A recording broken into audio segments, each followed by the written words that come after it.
Су астынан бір хабар. Су астындағы балықтарды елестетіп көріңізші.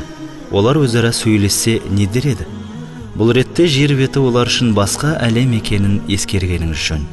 Себебі біздің әңгіме олар өмір сүретін су асты әлеммен біз өмір сүретін жер үсті әлемі турасында болмақ. Бірде көпті көрген қарт балық жас балықтар жинайды. Өмірлік тәжірибесімен бөлісуді жөн көрген қарт су бетінде арғы дүниенің бар екенін, онда адам деген жаратылыс тұратынын айтады.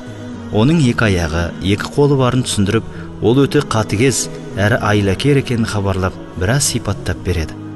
Ең қорқыныштысы сол, ол бізді ауына түсіреді, қармақ тастап ұстайды. Содан кейін ол біздің әдемі қабыршықтарымызды аршып, шек қарнымызды ақтарады. Кейбірімізді тұзға, ал басқамызды отқа қақтап жейді. Сол үшін әрдайым сақтық танытып, алды-арттарыңа қарайлай жүріңдер. Қармақтағы жылтыраған, алдамшы дүниеге алданып, тәтті тұзаққа түсіп қалмаңдар деп ескерті қарт балық. Ол жөніне кеткеннен кейін артында қалған майшабақтар: судың үстінде басқа өмір бар дей ме? Оны кім көріп кепті? Ол жақта өмір жоқ, өтірік айтады десті шуласып. Сол-ақ екен, алдарынан жауын құрт ілінген қармақ шыға келмесі бар ма?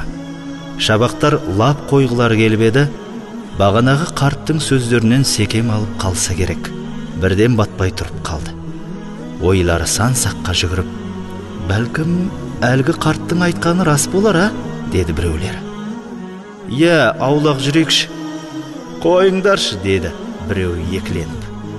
Мен білем, о жақта түк те жоқ.